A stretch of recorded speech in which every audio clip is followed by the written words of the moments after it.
student, let's start political science chapter number 1, the Indian Constitution. Now the first topic that we are going to cover in this chapter is what is a constitution. Let's understand this with an example. Whenever you are playing a game, you are first looking into the rules and regulation to play the game. Let's take example like you are playing a game of football or any of the indoor game. So before playing the game, you first go through the rules and regulation. The reason behind this is the smooth running of the game. Similarly, the constitution is also like that.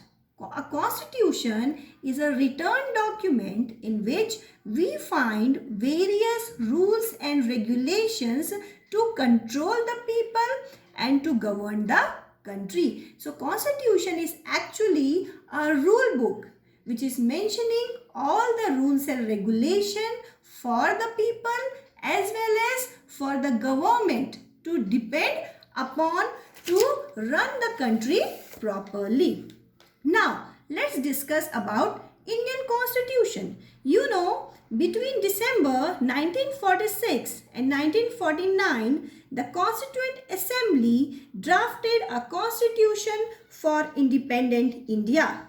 Our country was made up of several different communities who spoke different languages, belonged to different religions, and had distinct cultures. So, our constitution was made keeping in view all these diversities so that all the sections of society will get equal representation.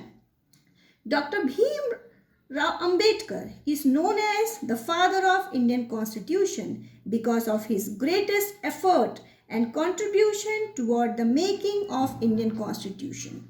Dr. Rajendra Prasad was the president of Constituent Assembly. Our constitution was adopted by the Indian government on 26 January 1950.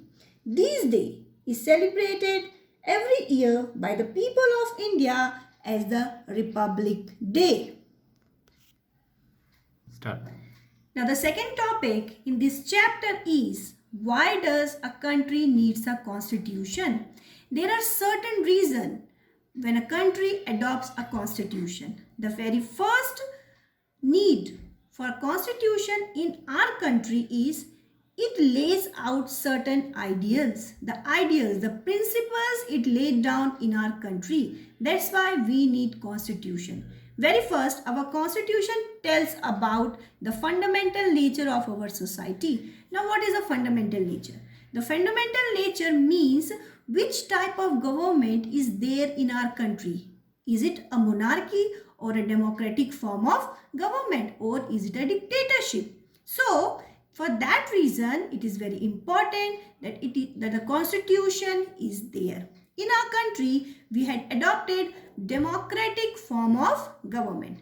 In your book, page number 6, the NCERT book has given up an example of country Nepal. You know, the Nepal was a monarchy. But because of a long drawn struggle of the people of Nepal, finally the Nepal has to adopt the democratic form of government in the year 2006. So I request you to just refer page number 6 and go through it to know more about the struggle of Nepal. Now the next ideal or the principle that is laid down by Indian Constitution is it serves a set of rules and principles that all persons agree upon. In India, we have democratic form of government. So, every rules and principles given by the democratic form of government has to be agreed upon the people.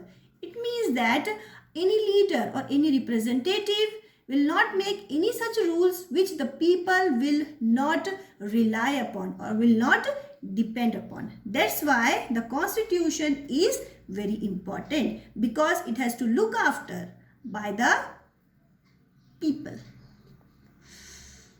Start.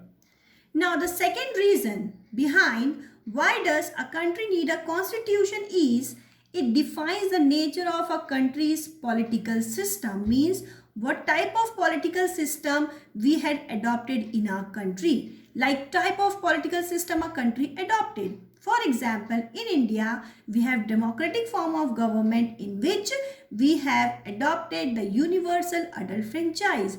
Every person who had attained the age of 18 years has the right to vote and select his or her own representative. So that shows the political system of a country. So the nature of that political system is mentioned in the constitution. Then it provides safeguards against misuse of authority by the leaders.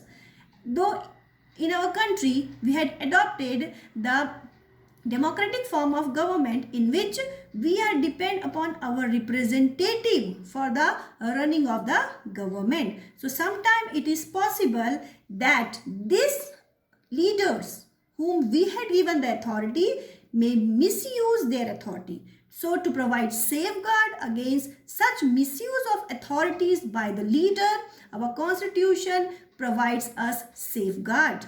That is mentioned with the storyboard in page number 7 of your book. Go through it to have more detail. Now, the third reason which the constitution define is it protects the minority from the tyranny of majority. Now, let me first explain you what is minority.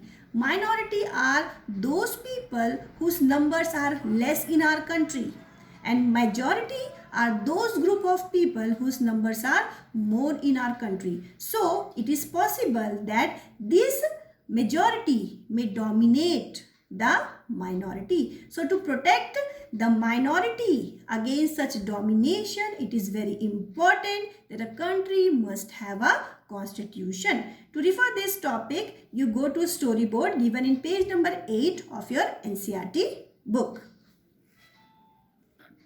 Now, the third major reason behind why a country need a constitution is that it helps to save us from ourselves. Now, what is the meaning of save us from ourselves? Sometimes we take certain decisions which we think in the present scenario is better for us, but actually it does not give the same result afterward. So, to protect ourselves from taking any decision which have adverse effect in the future and to the large section of our country, the government, the constitution provides us safeguard. For that, you can go to the storyboard given in page number 9 NCERT book. So, let's have a recap of this session. In this session, we had read about what is a constitution and why does a country need a constitution. Because of this, the constitution provides us certain ideals. At the same time, it serves as a set of rules and principles that all country. Second, it defines the nature of country's political system. And third, it saves us from ourselves. Thank you.